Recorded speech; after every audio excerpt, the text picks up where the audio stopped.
జిహ్వాగ్రే వర్తతే లక్ష్మీ.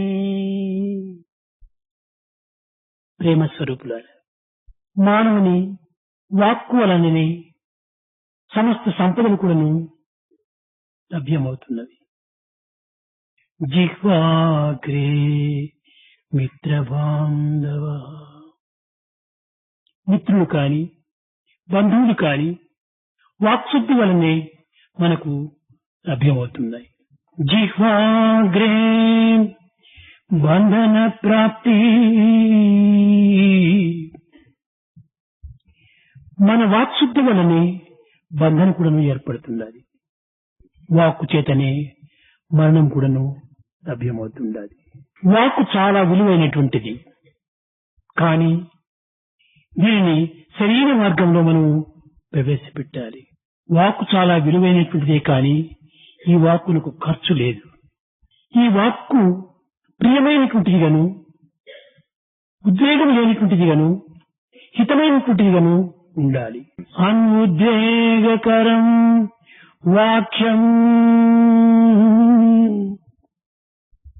అనుద్వేగకరం వాక్యం సత్యం ప్రీతి హితం చేయత్. ప్రియంగాను హితంగాను ఉంటుండాలి ఈ వాక్కు. నిత్య జీవితంలో మానవుడు సూర్యకాంతి వలన అనేక కర్మలు ఆచరిస్తున్నాడు. కానీ ఈ కర్మలకు సూర్యులకు ఎట్టి సంబంధము లేదు. మానవుడు తన మనోబుద్ధిపూర్వకంగా ఈ జగత్తునందు సమస్త కార్యములు కూడాను ఆచరిస్తున్నాడు. అయితే ఆత్మ యొక్క ప్రకాశం లేక ఈ మనోబుద్ధులు కూడాను తమ తమ పనులు తాము చేయలేవు. సూర్యప్రకాశం లేకుండా మానవుడు ఎట్టి కార్యములు కూడాను ఆచరించలేడు. అదే విధంగానే మనోబుద్ధులు యందు కూడాను ఈ ఆత్మ ప్రకాశము ప్రజ్వలిస్తూ ఉంటుంది. ఆత్మ సాక్షిభూతమైనటువంటిది. మానవుడు ఆచరించేటువంటి మంచి చెడ్డ కర్మల యొక్క ఫలము ఈ సూర్యునికి చెందదు, ఆత్మకు చెందదు. కదిలే జలమునందు చంద్ర ప్రతిబింబం కదిలినట్టుగా కనిపిస్తుంది, కానీ కదిలేది జలం కాని చంద్ర ప్రతిబింబం కాదు. అయితే మానవుడు ఈ విధమైనటువంటి యొక్క కష్టములకు, నష్టములకు, దుఃఖములకు, విచారములకు గురి కావడానికి కారణమేమిటి? అభిమానము, మమకారము, దుఃఖము, ఆనందము, ఇవన్నీ కూడా మనసు నుండి ఆవిర్భవించేటువంటివే. అయితే ఈ మనోబుద్ధులు ఉపాధిని ఆధారం చేసుకోవటం చేతనే తాను అనుభవించినట్టుగా భావిస్తున్నాడు. సమస్తమునకు ఉపాధులే మూల కారణము. ఉపాధులకు దూరం గావించుకున్న సర్వము ఆత్మమయంగానే ఉంటుంది. మనం ఒక పెద్ద భవనం నిర్మించుకున్నాం. ఆ భవనం లోపల ఒకటి బెడ్రూమ్ అని, ఒకటి బాత్రూమ్ అని, ఒకటి కిచెన్ రూమ్ అని, ఒకటి స్టోర్ రూమ్ అని, ఒకటి డైనింగ్ హాల్ అని, రెండవది డ్రాయింగ్ రూమ్ అని, ఈ విధంగా విధంగా మనం ఉపయోగపరుచుకుంటున్నాం. ఈ విధముగా వివిధమైనటువంటి మార్గంలో వివిధమైన పేర్లతో మనం అనుభవించటం మూల కారణం ఏమిటి? ఇవన్నీ కూడా గోడల వల్లనే కనిపిస్తుంటుండాలి. ఇది బెడ్రూము, ఇదొక గోడ. ఇది బాత్రూము, ఇదొక గోడ. ఇది ఒక డైనింగ్ హాల్, ఇదొక గోడ. ఇది డ్రాయింగ్ రూమ్, ఒక గోడ. ఇవన్నీ గోడల మధ్యలో చేరినటువంటి చేతనే భిన్నంగా కనిపిస్తుంటుండాలి, భిన్నంగా వినియోగించుకుంటున్నాం. కానీ ఈ గోడను మనము కొట్టివేసినప్పుడు అంత విశాలమైనటువంటి హాలుగా ఉంటుంది. అదే విధంగానే ఇతను నా తండ్రి, ఇతను నా తల్లి, ఈమె నా భార్య, ఇతను భర్త, ఇతను కొట్టుకు, ఈ విధమైనటువంటి గోడలు నిర్మించుకోవటం చేతనే ఇది ఒక బంధంగా ఏర్పడుతుండాలి. ఇది మనం నిర్మించుకున్నవే కానీ ఇది సహజమైనటువంటివి కాదు. స్వస్వరూప సందర్శన భాగ్యమే విధమైనటువంటి ఒక సత్యము అని. మనము స్వస్వరూపాన్ని విస్మరిస్తున్నాము, కల్పితమైన రూపాన్ని భ్రమిస్తున్నాము. ఈ భ్రమ చేతనే బ్రహ్మను మర్చిపోతున్నాము. కనుక దేహము పాంచభౌతికమైన దేహము, ఇది కేవలం ఒక జడమైనటువంటిది. ఇది నెగటివ్, కానీ ఇందులో పాజిటివ్ అనేటువంటి చైతన్య శక్తి ఉండటం చేతనే ఈ దేహాన్ని మనం వినియోగించుకుంటున్నాం. కనుక ఈ జడమైనటువంటి దేహమును మనస్సు అనేటువంటిది ప్రవేశించి ఇందులో వైబ్రేషన్ తద్వారా ఈ దేహమును కదిలింపజేస్తుండాలి. కానీ ఈ వైబ్రేషన్ కు ఒక విధమైనటువంటి జ్ఞానశక్తి కూడా కలిగి ఉంది. అది ఏ రేడియేషన్. ఆ రేడియేషన్ అనగా ఏమిటంటే ఎప్పుడు నిరంతరం కూడాను మార్పు చెందినటువంటి యొక్క జ్ఞానమే. దీనిని వేదము ప్రజ్ఞానం బ్రహ్మ అన్నారు. ఇలాంటి మానవత్వంలో ఉండినటువంటి సమస్త శక్తులకు ఒక విధమైనటువంటి ఆత్మశక్తియే మూల కారణం. కనుక మన స్వస్వరూప సందర్శనం అనగా ఇది ఎట్లా మరిగిపోతున్నది, ఎట్లా మరుగవుతున్నది. కైవల్యోపనిషత్తునందు ఒక కర్రకు రాపిడి జరిగినప్పుడు అందులో అగ్ని ఆవిర్భవిస్తుంది. అది మనోబుద్ధుల యొక్క చేరిక చేతనే, విచారణ చేతనే జ్ఞానము అనేటువంటిది ఒక అగ్ని ఆవిర్భవిస్తుంది. ఆ అగ్నియే జ్ఞానం. ఆ జ్ఞానము సర్వుల యందు ఉంటున్నది. కానీ వారి వారి ప్రయత్నముల చేత, వారి వారి సాధన చేత అది కాలమును వ్యత్యాసంగా గోచరిస్తుంటుంది. చైతన్యం ప్రతి వ్యక్తి యందు కూడాను తేజస్సుగా ప్రకాశిస్తూ ఉంటుంది. సూర్యునికి వెలుగు ఎట్టు ప్రధానమో, నీటికి చల్లదనం ఎట్టు సహజమో, అగ్నికి వేడి ఎట్టు చల్లదనమో, ఈ విధంగానే ప్రతి మానవుని యందు కూడాను సత్ చిత్ ఆనందం అనేటువంటిది కూడాను సహజంగా ఉంటుండాలి. ఈ స్వస్వరూప సందర్శనం కోసమని ఎట్టి ప్రయత్నము చేయనక్కర్లేదు. కానీ దాని యొక్క రహస్యం గుర్తించలేనటువంటి వ్యక్తులు అనేక విధమైనటువంటి సాధనలు సలిపి నిరాశకు, నిస్పృహకు గురి అవుతున్నారు. కారణం ఏమిటి? దాని విధి విధానాన్ని మనం గుర్తించుకోలేకపోతున్నాము. మన యందే ఉంటున్నది ఆ స్వస్వరూప సందర్శన భాగ్యము. ఇట్టి పవిత్రమైనటువంటి చైతన్య శక్తి కూడాను మన యందే నక్షక పర్యంతము సంచరిస్తూనే ఉంటున్నది. కానీ మనం చేయవలసినటువంటి కర్తవ్య కర్మలను సరిగా నిర్వర్తించడం లేదు. మనం ఒక అగ్ని తెచ్చుకున్నాం. ఈ అగ్నిని అలక్ష్యం చేశాము. అలక్ష్యం చేయటం వల్ల అగ్ని నుంచి ఒక నురుగు అనగా నిమురు పుట్టింది. కానీ ఆ యొక్క యాష్ ఏం చేసింది? అగ్నిని కవర్ చేసింది. కానీ యాష్ ను ఊపితే అగ్ని కనిపిస్తుంది. ఆ యాష్ కూడా ఎక్కడి నుంచి వచ్చింది? అగ్ని నుంచి వచ్చింది. అగ్ని నుంచి వచ్చి అలక్ష్యం చేత అగ్ని కప్పివేసింది. అయితే అగ్ని సహజంగానే కనిపిస్తుంది. మీరు సాధన చేయనక్కర్లేదు. అదే విధంగానే మన యందు దివ్యమైనటువంటి చైతన్య శక్తి ఉంటుండాలి. ఈ ఉపాధి భేదముల చేతనే, అభిమానం ఓంకారం చేతనే ఈ నిమురు అనేటువంటిది కప్పి ఉంటుంది. ఈ అభిమానం ఓంకారం అనేటువంటి ఉపాధి భేదమును దూరం కావించిన అగ్ని అక్కడే ప్రత్యక్షంగా ఉంటుండాలి. ఇది సహజ సిద్ధమైనటువంటిదే కానీ ప్రత్యేకంగా లభ్యమయ్యేటువంటిది కాదు. ప్రతి మానవుడు కూడాను ఆత్మస్వరూపుడే. ప్రతి మానవుని యందు కూడాను ఈ చైతన్య శక్తి ప్రకాశిస్తూనే ఉంది. చైతన్యం లేనటువంటి మానవుడు కనిపించడు. జీవుని యందు కూడాను ఈ చైతన్యం ఉంటుండాలి. చైతన్యమే ఆత్మ. కనుకనే అట్టి చైతన్య తత్వాన్ని మనం చక్కగా అభివృద్ధి గావించుకోవాలి. దీనికి వేరు సాధనలు అక్కర్లేదు. అయితే మానవత్వం లోపల మనం అనేక విధములుగా కూడాను ఈ భౌతికమైన, లౌకికమైన, ప్రాకృతమైనటువంటి భావముల చేత, చింతల చేత మనం కట్టుబడటం చేత ఈ యొక్క పవిత్రమైన భావాన్ని మనం గుర్తించుకోలేకపోతున్నాం. ఇవన్నీ కూడా ప్రవృత్తి యొక్క లక్షణములే. ఈ ప్రవృత్తికి మనస్సు, బుద్ధియే మూల కారణము. ఈ మనోబులకు దేహమే మూల కారణము. కనుక దేహం అనేటువంటిది మనోబుద్ధుల చేతనే కదులుతుండాలి, అన్ని కార్యములుగా సుగావిస్తుండాలి. ఎవరెవరి కర్తవ్యాన్ని వారు చక్కగా నిర్వర్తించలేకపోవటప్పుడు చేతనే తాను పొందవలసినటువంటి ఫలితాన్ని పొందలేకపోతున్నాడు మానవుడు. మనం సకాలంలో బాల్యము, యవనము, కౌమారం, వార్ధక్యము ఆయా యొక్క వయసును బట్టి మనం సక్రమైనటువంటి జీవితాన్ని గడపాలి. బాల్యంబునందున పలువురితో కూడి ఆటపాటలయందు ఐక్యమగును. యవ్వనందరుజంచ అలరు వ్యక్తుని పోకి కాని నీలోనుడై కానుచుండు. ముదిమి వచ్చిన ఎంత మురహరిని నమ్మక అది ఇది లేదని ఆరటించు. వివిధ దుర్వ్యసనంబులు వీడలేక, కర్మ మార్గంబు వదల కాంతించలేక, కర్మ పనికిల ముంబడు కాలుచుండు. గల్పును జీవంబు మానవుండు. ఒక ప్లేన్ కాని లేక ఒక ట్రైన్ కాని సకాలంలో రాకుండా ఉండినప్పుడు మనము దానిని ఎంతో నిందిస్తాం. కేవలం ట్రైన్ మాత్రమే కాదు, ఆ డిపార్ట్మెంట్స్ కూడా మనం నిందిస్తాం. ఎయిర్లైన్ వాళ్ళంతా చాలా అలక్ష్యం చేస్తున్నారు. ఈనాడు బస్ ట్రాఫిక్ వాళ్ళంతా అలక్ష్యం చేస్తున్నారు.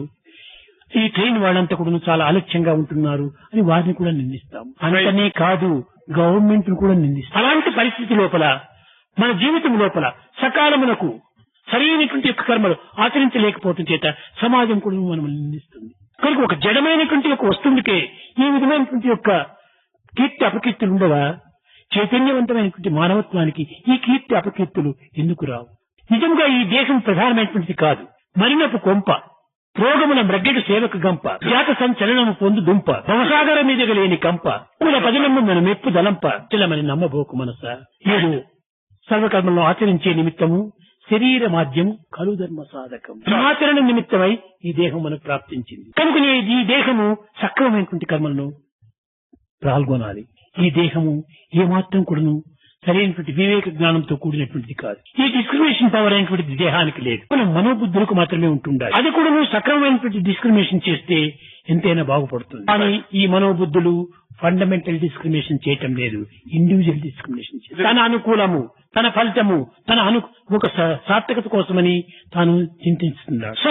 స్వార్థము స్వప్రయోజనము. కనుకనే దేహం కూడాను పెడమార్గం పడుతుంది. మీకందరికీ తెలుసును, ఫ్లవర్ మిల్ ఉంటుంటాది. ఈ ఫ్లవర్ మిల్ లోపల పైన వీట్ వేస్తే కింద వీట్ పౌడరే వస్తుంది, పైన రైస్ వేస్తే రైస్ పౌడరే కింద వస్తుంది. కానీ ఈ దేహం అనే ఫ్లవర్ మిల్ లోపల ఫ్రూట్ వేస్తే మలం వస్తుంది. కాబట్టి ఈ జడమైనటువంటి ఫ్లవర్ మిల్లే మేలు కదా. ఊరుగాయ వేసుకునే సమయం లోపల జాడీలో పెట్టేస్తే 1 సంవత్సరం చెడిపోకుండా ఉంటుంటాది ఊరుగాయ. ఈ జాడీ లోపల తెల్లవారి వేస్తే సాయంకాలం చెడిపోతుండాలి. కనుక ఈ జాడీ కంటే కూడా హీనమైనటువంటిదిగా కనిపిస్తుంది దేహము. అయితే ఈ దేహము దైవార్పిత నిమిత్తమై భావించినప్పుడు ఇదే సార్థకం అవుతుంది. దీన్ని ఉపయోగపెట్టుకునేటువంటి విధానంలో మనం సరైనటువంటి మార్గం ప్రవేశపెట్టాలి. కాన ప్రతి మానవుడు కూడాను దేహమును సరైన మార్గంలో నడిపించడానికి ప్రయత్నించాలి. ఈనాడు మానవుడుగా బతికితే చాలు. కనుక ఆదర్శవంతమైన మానవుడిగా తీర్పొందాలి.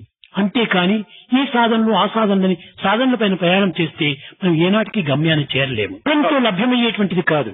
అంటే కూడా నువ్వు తాత్కాలికంగా సంతృప్తి, కానీ సత్యాన్ని గుర్తించడము శాశ్వతమైన ఆనందాన్ని. కనుక శాశ్వతమైనటువంటి ఆనందము మన యొక్క ఆత్మయందే ఉంటున్నది, మన యందే ఉంటున్నది. దీన్ని బయట ఎక్కడో పోయి వెతకనక్కర్లేదు. కనుక ప్రతి మానవుడు కూడాను తాను మనిషి, ఈ మనిషితత్వం లోపల మానవునికి ఉండవలసినటువంటి యొక్క సక్రమమైనటువంటి కర్మలు ఉండాలి.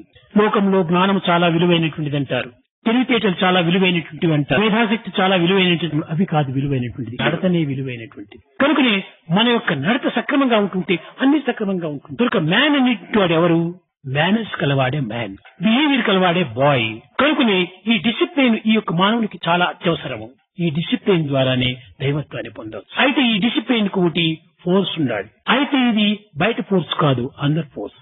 ఏ ప్రేమ లేకుండా ఏ పని చేసినప్పుడు దాంట్లో ఫలితాన్ని మనం పొందలేము. ప్రేమనే దైవము, దైవమే ప్రేమ. కనుక అట్టి ప్రేమను మనము దినదిన అభివృద్ధి గావించుకోవాలి. ప్రేమ ఉండినప్పుడు భగవంతుడు మన దగ్గరనే ఉన్నాడు. దగ్గరే కాదు, నీవే భగవంతుడు. ఆ విధంగా నీవు సరైనటువంటి యొక్క జ్ఞానాన్ని పొందాలి. అనేక మంది అనేక ప్రాంతం నుంచి, అనేక దేశం నుంచి ఎంతో ధనమును ఖర్చు పెట్టుకొని, ఎన్నో ప్రయాసాలకు వచ్చుకొని ఇక్కడికి వచ్చి అనేక అనానుకూలంలో కూడా జీవిస్తూ ఉన్నారు. మూల కారణము ప్రేమని. ప్రేమ లేకపోతే మీరు ఇంత దూరం రాలేరు. ప్రేమ లేకపోతే ఇన్ని శ్రమలను మీరు ఓర్చుకోలేరు. ప్రేమ లేకపోతే ఇంత అనానుకూలాలకు మీరు గురి కారు. అన్నిటికీ ప్రేమనే ప్రధానము. కనుక మనం ఈనాడు పెంచుకోవాల్సింది ప్రేమ. అందరి యందు ఉంటుండాలి. కనుక ఈ ప్రేమను ప్రతి ఒక్కరూ పంచుకోవడానికి ప్రయత్నించాలి. నేను నీవు I+I+I+I+, ఈ విధంగా పోతే అంత ప్రేమమయంగా ఉంటుంది. ఇది వ్యక్తిగతమైనటువంటి ప్రేమకు మాత్రమే పరిమితం అవుతుండాలి. కాదు, సమాజ ప్రేమంగా మనం ప్రయత్నించాలి. దేశ ప్రేమలో విశ్వ ప్రేమలో చేరిపో. కనుక వ్యక్తిగతం నుంచి కుటుంబ సంబంధం నుంచి సమాజం నుంచి దేశ సంబంధం, ఈ విధంగా పెంచుకుంటూ పోవాలి. కనుకనే రామచంద్రమూర్తి ఈ మూడింటి యొక్క యథార్థాన్ని అనుభవ రూపకంగా అందించబడ్డారు. వ్యక్తిగత ధర్మము, వ్యక్తి ధర్మము, కుటుంబ ధర్మము, సమాజ ధర్మము. వ్యక్తి ధర్మాన్ని చక్కగా గుర్తించుకున్నప్పుడు నీవు నిర్వర్తించగలవు. ఈ కుటుంబ ధర్మాన్ని నీవు చక్కగా నిర్వర్తించినప్పుడు సమాజ ధర్మంలో నీవు అభివృద్ధి గావించగలవు. సమాజము అనేది ఏమిటి అనగా కేవలం 10 మంది చేరింది సమాజం అనుకుంటున్నారు.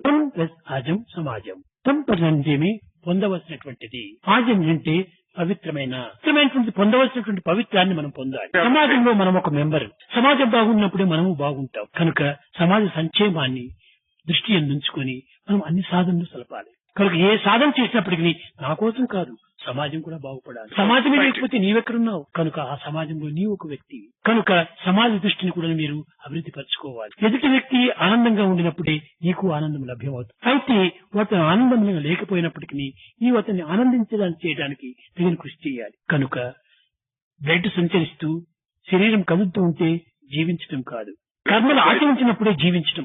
జీవించడానికి మూల కారణం కర్మనే. పూర్వపాము ఇచ్చినటువంటి దేహంలో కూడాను సర్క్యులేషన్ జరుగుతుంటుంది, మూవ్మెంట్ ఉంటుంటుంది. అది బ్రతుక కాదు. మనము సమాజంలో ప్రవేశించి కర్మలు ఆచరించి కర్మ ఫలితాన్ని 10 మందికి పంచటమే నిజమైనటువంటి యొక్క బ్రతుకు. ఈ విధమైనటువంటి మార్గంలో ఆధ్యాత్మికమును అభివృద్ధి పరచుకోవాలి. ఆధ్యాత్మికం అనగా ఒంటరితనమని కాదు, ఏకాకి జీవితం కాదు. It is not living alone. యావత్ మానవులను ఏకంగా గావించి సమత్వమైనటువంటి దివ్యత్వాన్ని పంచుకోవటమే సమాజం, ఒక ఆధ్యాత్మికం. కానీ ఈనాడు దురదృష్టవశాత్తు నీటిపై తైలం బొట్టు వలె ఏకాకి జీవితాన్ని గడుపుతున్నారు. ఆధ్యాత్మిక జీవితం కాదు కాదు. పాలలో నీరు చేరినట్టుగా మనం సమాజంలో ఏకం కావాలి. వ్యక్తిగతంగా మనము దైవత్వంలో ప్రవేశపెట్టాలి. ప్రేమకు భగవంతునికి ఉండినటువంటి అన్ని సంబంధ బాంధవ్యాన్ని చక్కగా మనం గుర్తించాలి. ఇది శారీరకంగా, మానసికంగా అన్నిటి ఎందుకు కూడా ఏకత్వంగా పొందుతుంది. కుటుంబం యొక్క ఏకత్వాన్ని కూడా పొందుతుంది. కనుకనే ఏకాత్మ భావాన్ని మనం అభివృద్ధి పరచుకోవాలి. దైవం నుంచి నీవు వేరైనటువంటి వాడిగా నీవు తలంచకూడదు. నీవే దైవము, దైవమే నీవు. దీనిని పురస్కరించుకునే తత్వం అస్సి అన్నారు. అది ఏ ప్రజ్ఞానం బ్రహ్మ అన్నారు. ఆ ఏకత్వంలోనే ఆనందము, బలము ఉంటుండాలి. ఐకమత్యమే బలము, ఆచరణే దీని యొక్క ప్రాణము. ఇప్పుడు చూడండి, ఈ బట్ట ఇంట్లో అనేక దారములు చేరినాయి, ఎంత స్ట్రాంగ్ గా ఉంటుండాలి. విడివిడిగా ఒక్కొక్క దారం వేరే అయినప్పుడు దీనికి బలమే లేదు.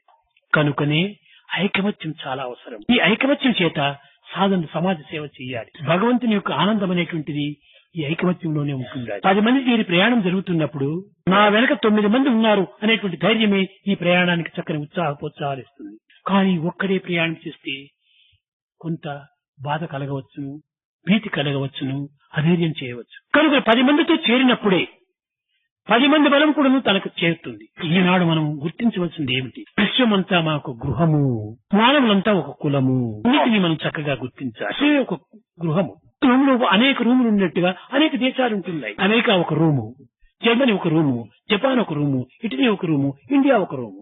భవనం లోపల ఒక్కొక్క దేశం ఒక రూముగా ఉంటుండాలి. కనుక ఈ రూముల్లో నివసించే అందరూ ప్రజలంతా కూడాను ఒకే కులము. ఈ గృహము, కులము రెండింటి యొక్క సంబంధ బాంధవ్యాన్ని చక్కగా మనం అర్థం చేసుకోవాలి. ఈ విధంగా అర్థం చేసుకున్నప్పుడే ఇన్ని కూడా మనం సాధించవచ్చు. లోకములో మానవుడు సాధించలేనటువంటిది ఏదీ లేదు. ప్రయత్నం చేయాలి. సాధనమైన పనులు సబకూరు ధరలో అనేక మంది సైంటిస్టులంతా అనేక పరిశోధనలు చేసి భూమి నుంచి చంద్రమండలానికి చేరగలిగారు. కానీ లక్షల మైలు అంతరిక్షయానం చేరినారు. కానీ హార్ట్ నుంచి హృదయాంతరానికి పోవటం లేదు. లోపల ఉంటున్నారు కానీ బయట ఏమీ లేదు. Reflection of the inner being.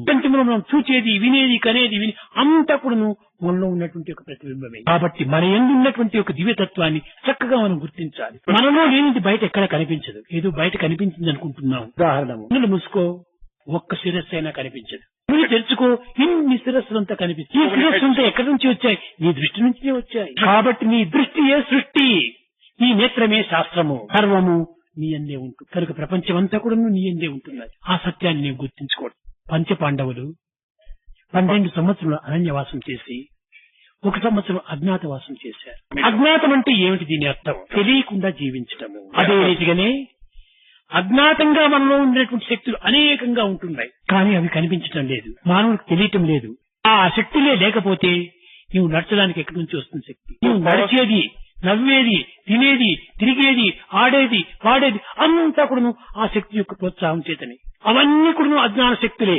క్రోధం వస్తుంది, ద్వేషం వస్తుంది, అసూయ వస్తుంది, దమ్మం వస్తుంది, ఇవన్నీ కూడా అజ్ఞాన శక్తులే. నీరు లేకపోతే అవన్నీ బయటకు వస్తున్నాయి. ఏమి రావడానికి వీలు కాదు. కాబట్టి ప్రతి శక్తి కూడా తన అందే ఉంటుంది. దాన్ని సక్రమమైన మార్గంలో ప్రవేశపెట్టారు. కానీ కొంతమంది ప్రత్యక్ష ప్రమాణమే ప్రధానమని కూడా వాదిస్తుంటారు. ఇది చాలా మూర్ఖము. ప్రత్యక్షమైనటువంటిది కేవలం అది హాఫ్ రైట్. ఇప్పుడు ఒక వ్యక్తి ఉంటున్నాడు, ఇతను 6 feet హైట్, ఇది ఫ్యాట్, కానీ వైట్, కానీ ఫ్యాట్, వెయిట్ ఇవన్నీ చూసి ఇతను ఒక మనిషి అనుకుంటాడు. అతను ఒక 80 pounds ఉన్నారు, 80 kilos. హైట్ చూస్తే 6 feet ఉంది, కలర్ చూస్తే వైట్ కలర్ గా ఉంటున్నారు. ఇతను ఫలాని వాడు అని మనం నిర్ణయిస్తున్నాం. ఇది నీకు కంటికి కనిపించినటువంటి యొక్క దయ, కరుణ, ప్రేమ ఇలాంటి గుణములు అతను అనేకంగా ఉంటున్నాయి. అవన్నీ నీవు గుర్తించిన తర్వాతనే ఈ వ్యక్తి యొక్క యథార్థాన్ని నీవు గుర్తించు. గుణములను గుర్తించుకోకుండా ఆకారాన్ని మాత్రమే గుర్తించి అతను ఫలాని వాడంటే ఇది కేవలం హాఫ్ రైట్. నేను మానవుడు అనుకోవటం హాఫ్ రైట్, నేను పశువు కాదు అనుకోవటం హాఫ్ రైట్. రెండింటి యొక్క ఏకత్వం చేతనే ఫుల్ మ్యాన్ అవుతాడు. I'm man not animal, I'm man not animal, I'm man not animal. ఈ రెండింటి యొక్క ఏకత్వం చేతనే సత్యం మనం గుర్తించాలి. ఐఎమ్ నాట్ అనిమల్ కాబట్టి అనిమల్ థాట్స్ నాకు వద్దు, ఐఎమ్ మ్యాన్, హ్యూమన్ క్వాలిటీస్ కావాలి. కనుక నీవు మానవుడు అనుకున్న తర్వాత మానవతా గుణములు పెంచుకోవాలి. ఈ మానవత్వం చాలా ప్రధానమైనటువంటిది. మానవతా విలువ లేకపోతే మానవుడే కాదు. కనుక నేను మానవుడు అనుకున్న తర్వాత మానవత్వంగా జీవించాలి. కాబట్టి మానవ అంటే ఏమిటి? మా, నా, వా. మా అజ్ఞానము, నా లేకుండా వా వర్తించటం. జ్ఞానం లేకుండా వర్తించిన వాడు మానవుడు. మా నవ అనగా కాదు. నవ కొత్త వాడిని కాదు నేను, అనేక జన్మల నుంచి వస్తున్నాను. అంటే కొత్త నాకు కొత్త వాడిని కాదు నేను, అనేక జన్మల నుంచి వస్తున్నాను. అనేక సంబంధ బాంధవ్యాలు ఉంటున్నాయి, కానీ నీవు తెలుసుకోవటం లేదు, నేను తెలుసుకున్నాను.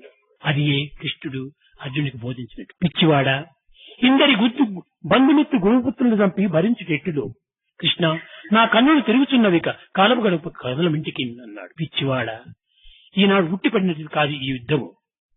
అనేక నెలల నుంచి కూడా దీనికి ప్రారంభం చేస్తున్నారు, ఇటువంటి ప్లాన్లు వేస్తున్నారు. నీవు వచ్చి చేరినట్టుగా ఈ భ్రాంతికి నువ్వు గురి అయిపోతుంది. ఇందరి గురుపుత్రులు చంపి భరించుటెట్టులు అంటున్నావు. వాడు నీవు కాదు, చచ్చేది వారు కాదు. కనుక అన్నిటికీ నీ దైవమే మూల కారణం. నీకు తెలియకున్నది నాకు తెలుసును. వారందరూ కూడా అనేక జన్మలు ఎత్తినారు, కానీ ఈనాడు ఈ జన్మలో ఉంటున్నారు. నీవు కూడా అనేక జన్మలు ఎత్తినావు, ఈనాడు నీ బంధుత్వంతో కూలిపోతున్నావు. ఇక్కడ నా నా నా నా గురువులు, నా మిత్రులు, నా బంధువులు అనేటువంటి నా అంటే కాదు నీవారు. నా దేహము, నా అంటే కాదు దేహం నేను కాదు, నేను ఉంటున్నది అర్థము మనస్సు. కాబట్టి నా మనసు నేను కాదు. కాబట్టి నా మనసు, నా బుద్ధి, నా చిత్తము, నా ఏందేమో, నా అంతఃకరణ అంటున్నావు. బట్ హూ ఆర్ యు చేసుకుంటే నా పోతుంది. కనుక అర్జున, నీవు కేవలము బంధుప్రీతి చేత నువ్వు బాధపడుతున్నావు. బంధుత్వం అంతా కూడా నువ్వు పాసింగ్ క్లౌడ్స్, మధ్యలో వస్తుంది, మధ్య పోతుంది. కట్టుకోక నువ్వు భార్య ఎవరు, భర్త ఎవరు, తల్లెవరు, బిడ్డెవరు. కనుక ఇవన్నీ మధ్యలో కలిపి ఆల్ దీస్ ఆర్ ఇమాజినరీ. అప్పుడు కృష్ణుడు అర్జునుడు అడుగుతాడు, కృష్ణ అయితే ఈ సత్యం నీకు తెలిసినప్పుడు, నేను కూడా అనేక జన్మలు ఎత్తినప్పుడు నాకు కూడా తెలియదు కదా. నీవు దానిపైన లక్ష్యం చేయటం లేదు కాబట్టి నీకు తెలియటం లేదు. నీవు లక్ష్యమే చేస్తే తప్పక నీకు కూడా ఈ పాత జన్మలంతా కూడా గుర్తించడానికి వీలవుతుంది. నేను దీన్ని నమ్మను, నాకు మనసు ఒప్పదు, ప్రత్యక్షమే ప్రమాణము, కనుక దీనిని నేను వదలడానికి వీలు కాదన్నాడు. ఇప్పుడు ఆయన చెప్తాడు, చివాడా చక్కని ఒక ఉదాహరణ చూడు. నీకు 40 సంవత్సరం ముందుగా వివాహం జరిగింది. నీవు సుభద్ర వివాహం ఆడావు. అది ఎప్పుడు ఆడావు? అది నీకు జ్ఞాపకం ఉందా? పలానా డేట్లో పలానా దినం నేను వివాహం ఆడాను. కానీ పోయిన సంవత్సరము ఏప్రిల్ 26వ తేదీ నువ్వు ఎక్కడున్నావు? నాకు తెలియదు స్వామి అంటాడు. అనగా ఏమిటి? ఉన్నాడు కదా, ఉండి కూడా తనకు తెలియటం లేదు. దాని లక్ష్యంలో పెట్టుకున్నాడు. కాబట్టి ఆ 40 సంవత్సరం జరిగినటువంటిది జ్ఞాపకం ఉంది, 1 సంవత్సరం పూర్వం జరిగినటువంటిది జ్ఞాపకం లేదు. కారణం ఏమిటి? దీనిలో ఉన్నట్టు మనోబుద్ధుల యొక్క భ్రాంతులే, దోషమే.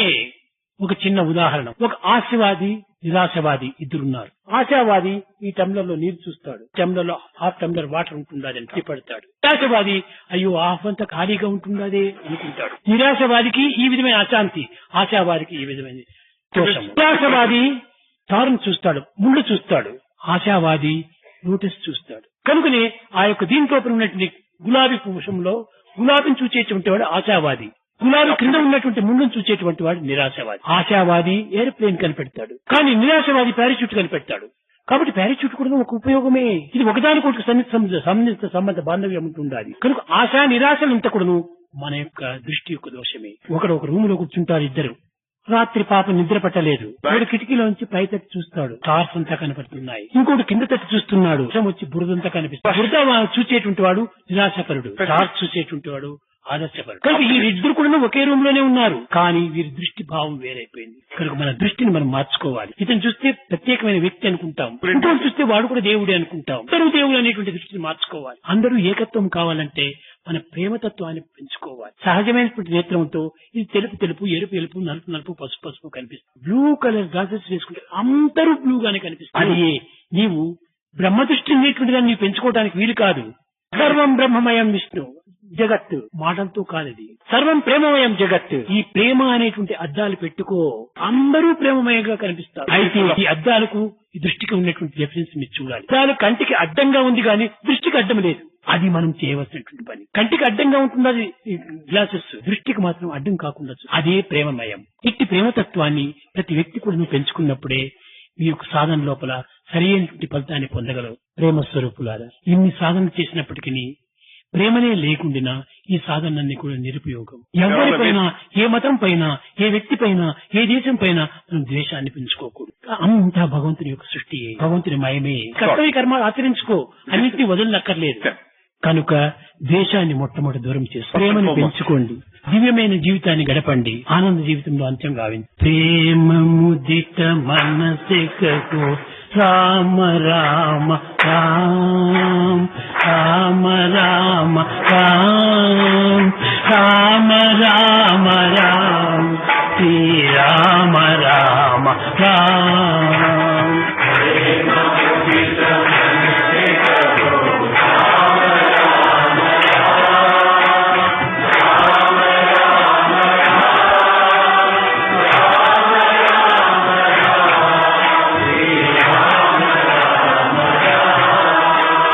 पाप कटे दुख मिटे लेत राम नाम।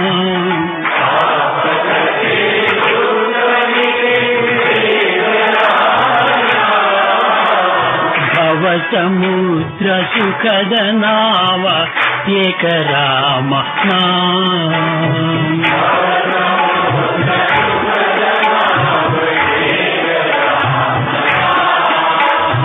परम शांति सुख निधान दिव्य राम नाम।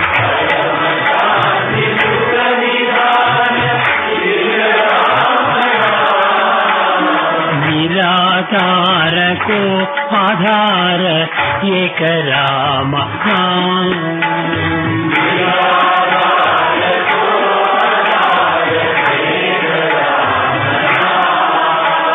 माता पिता बंधु सखा सब ही राम नाम।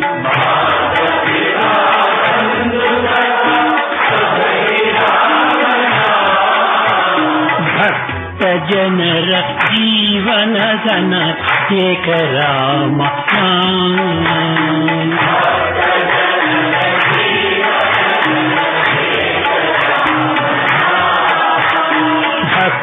जनर जीवन धन एक राम नाम।